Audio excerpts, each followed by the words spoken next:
London calling, or rather, London escaping. 15 minutes, that's all it takes. About the length of a kettle boil, a couple of emails, half an argument with the Wi-Fi.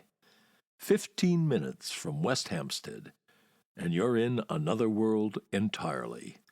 St Albans, and I mean another world. Not metaphorically, properly. Because here's the thing about St Albans. It cheats. It's too close to London to feel this different. Too easy to get to. Too improbable. You step off the train and the air is different. The light feels different. Even the pace of the footsteps around you has changed. London has been dialed down. History has been dialed up. And then you look around and realize you've landed in a place that has been doing its thing for nearly 2,000 years. Let's drop the first jaw-dropper. Before it was St Albans, it was Verulamium, one of the largest towns in Roman Britain. Not a sleepy outpost, a proper, bustling, important place. Streets, shops, theaters, the works. And then in 60 or 61 A.D., along comes Boudica, and in a fit of entirely understandable rage, burns the place to the ground, which is one way of making a point. The Romans, to their credit, rebuild, bigger, better, more Roman, and you can still see it. Not in some dusty museum case. Out there, under your feet, in the park, in the bones of the place. But St. Albans doesn't stop there. Oh, no. Because then comes Alban himself, Britain's first Christian martyr.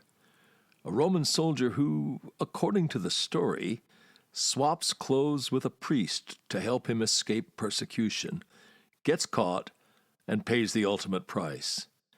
Cue a cathedral. Not just any cathedral. St. Albans Cathedral is a magnificent, sprawling, slightly eccentric masterpiece. Part Norman, part medieval, part we'll just add a bit more while we're at it. It's got the longest nave in England. It stretches, it soars, it ambles rather like a confident old lion. And it sits there, presiding over the city like it's seen everything, which, to be fair, it has. Now here's where it gets particularly London walks, because St. Albans isn't just about the big hitters, the headline acts, the Romans, the martyr, the cathedral. It's about the texture, the streets that twist and turn like they've got stories to tell, the market that's been running in one form or another for centuries. The sense that every second building has a past life and probably a secret. And then there are the pubs. Oh, the pubs. We're talking proper, time-honored, beams and brass, low-ceilinged beauties. The kind of places where you half expect a 17th century highwayman to be in the corner, nursing something strong and plotting something stronger. St. Albans has more than its fair share of them. It wears its history comfortably, pint in hand. And here's the kicker. You don't have to find all this on your own. Because on April 1st, we've got Allison.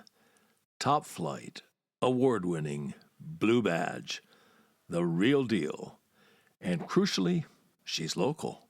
She lives there, knows the place not just as a guide, but as a home, which makes all the difference. You're not just getting the history, you're getting the inside track, the little turns, the tucked-away corners, the things that don't make it into the guidebooks. That's gold dust, that is. Let's talk about the journey. From West Hampstead, it's about 15 minutes. You barely have time to settle into your seat before you're there, which creates one of those delicious London paradoxes. You haven't gone far, but you've gone elsewhere. This isn't Greater London with a different postcode. This is Hertfordshire. This is countryside brushing up against history, brushing up against lived-in everyday life. It's the sort of place where you look around and think, how have I not done this before? And April 1st is perfect timing. Spring just starting to stretch its legs, light a bit kinder, air a bit softer. The kind of day when a cathedral looks even more cathedral-y, and a pub looks even more necessary. There's also something rather pleasing about doing this as a Londoner. We're so used to thinking the world comes to us, that London is the center, the hub, the everything. And then you take a short train ride and realize that just beyond the edges, there are places like St Albans, quietly getting on with being extraordinary. No fuss, no fanfare, just 2,000 years of history laid out for you like a well-stocked table. So here's the offer. April 1st, a rare, out-of-town London Walks outing. 15 minutes from West Hampstead, guided by Allison, who knows St. Albans the way a good chef knows their kitchen. Roman ruins, medieval marvels, streaks and streets of history, pub perfection, and that lovely, slightly smug feeling of having discovered something that was there all along. London calling. But sometimes, just sometimes, London is calling you out. Here's to a little excursion, a little time travel, a little reminder that the best journeys are sometimes the shortest ones. Another London story along at this time tomorrow. And what company we'll be keeping. Peter Ustinov. It doesn't get much better than that. See you then.